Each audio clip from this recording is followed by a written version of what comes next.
welcome to the top 10 Zoro fights in One Piece. Number 10.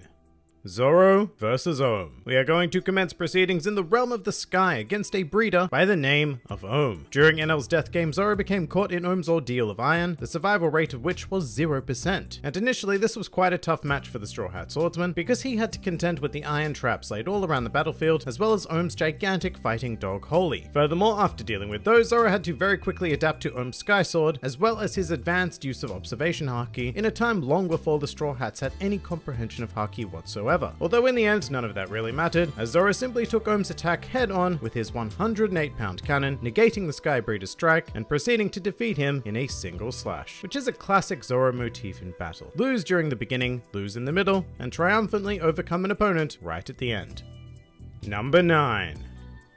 Zoro vs. Hachan. Here we have what I would call another type of very typical Zoro fight, whereby he enters the fray heavily wounded and at a statistical disadvantage. In this case, that statistic was the number of swords being used against him, which totaled 6, due to Hachan being a proponent of Rokutoyu. On top of that, Zoro also had the handicap of only possessing one sword and having to improvise by using the blades of Johnny and Yosaku. Despite that, this match belonged to Zoro from start to finish, putting his mastery of swordsmanship on full display, but more importantly than that, this conflict reaffirmed Zoro's commitment to becoming the world's greatest swordsman. Plus, this was the first time we got to see Zoro use a Tatsumaki attack, which to this day is one of my absolute favorite moves in the series. And finally, the fight is also very nicely framed by the general atmosphere of the Arlong arc, making Zoro's struggle and victory all the more meaningful.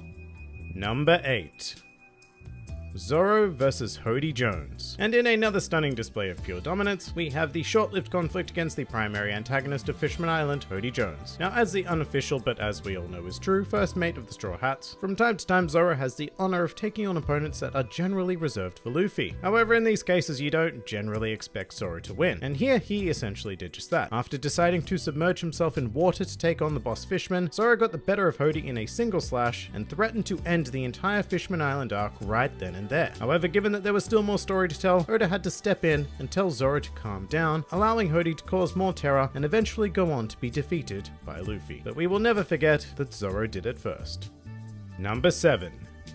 Zoro vs. 100 Baroque Works agents. After many of the Straw Hats had been drawn in by a clever ruse on the island of Whiskey Peak, Zoro proceeded to initiate a Kill Bill-style takedown of 100 bounty hunters, including prominent Baroque Works members such as Miss Monday and Igaram. This was a very unique battle in the series because it's so rare that we see power displayed through sheer numbers. Usually this group of bounty hunters would be what we'd refer to as fodder villains, but in this case they caused Zoro a ton of trouble, and it was far from an easy victory for the swordsman. I mean, a comfortable victory perhaps, but not easy, and what also contributed to this was the fact that this was the first real test for Zoro's new swords at the time, Yubashiri and the Sandai Kitetsu, the latter of which Zoro discovered was a problem child. So it's like purposely putting yourself on a handicap. But that's precisely what makes this battle so entertaining. Seeing Zoro with perfect mastery defeating a bunch of bounty hunters wouldn't be any fun at all, but seeing him doing it whilst trying to maintain control of his own blades is just fascinating and really cool. Plus, this battle takes place at night, and I'm a huge fan of anything that happens in the evening because it really amps up the atmosphere. All in all,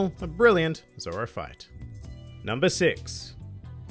Zoro vs. T-Bone. Speaking of fights that take place at night, here is another. Although this conflict against T-Bone has an added layer of time limit in order to add further excitement. You see, the ever honorable T-Bone was standing on the tracks of the sea train in order to prevent the Straw Hats from proceeding to any slobby. And well, that's just not cool, T-Bone. Not cool at all. In response, the Straw Hats dispatched their resident demon to deal with him and clear the way, resulting in one of the fastest yet extraordinarily memorable fights in the series. It only consisted of a handful of actions, but with this sequence I would like to give huge props to the anime, who did this sequence a whole world of justice, taking the utmost of care with every action performed and elevating it into a truly memorable Zoro fight.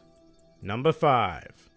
Zoro vs. Kaku. Stepping straight off the sea train and into any slobby, we have the first example of a fight on this list that actually pushed Zoro to his limits. As a member of CP9 and as a proponent of four-sword style, Kaku represented a very worthy opponent, demanding everything that Zoro had available to him at the time to overcome. For the most part, this fight is brilliantly choreographed, yes, even after Kaku turns into a giraffe, which is ridiculous because who would have thought that a giraffe swordsman would look so sleek? But what this conflict really highlights is that Zoro is at his best when he is met blow for blow, hollow and forced to innovate and evolve himself, which he did rather shockingly in this case, by growing 2 extra heads, 4 extra arms, and 6 extra swords. I still don't really know what to make of Ashura, but it certainly did cap off quite an amazing battle with pure demonic style. Number 4.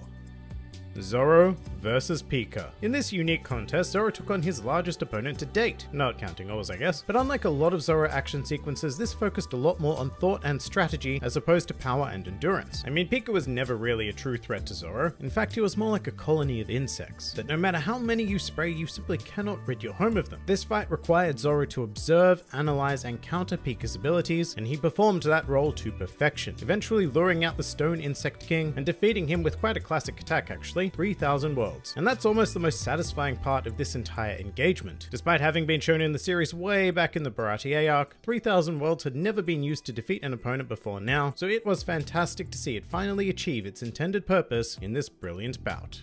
Number 3.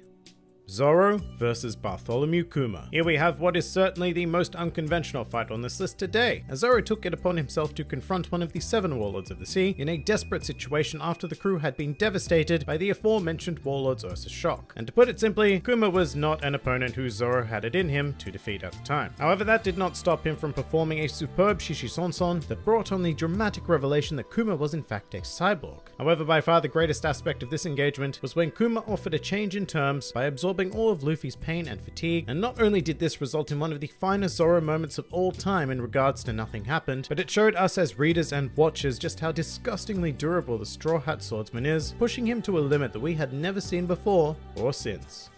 Number 2. Zoro versus Mihawk. This fight stands out greatly as the only loss on this list for Zoro, not only a loss actually, but a complete defeat in every way possible, and one that was very necessary for Zoro's character going forward. This battle is what gave Zoro, and I suppose the audience, a benchmark for exactly how far he and the rest of the Straw Hats had to go in order to achieve their dreams. And even though Zoro was dominated the entire way, it was still quite a spectacle to read and watch, as this fight gradually becomes less about actually winning, and more about Zoro simply proving himself to be a worthy swordsman, which he does by eventually earning Mihawk's respect. And as a reward, we get the tiniest of glimpses of what power is like at the very top of this world, as Mihawk elects to finish Zoro using his prized blade, Yoru. And I mean, just everything about this battle made the world feel so much bigger, which is a fantastic achievement for what is essentially just an action sequence. Furthermore, it also really came to define Zoro as a character, vowing never to lose again and carrying a scar that will forever remind us of this encounter. Number 1.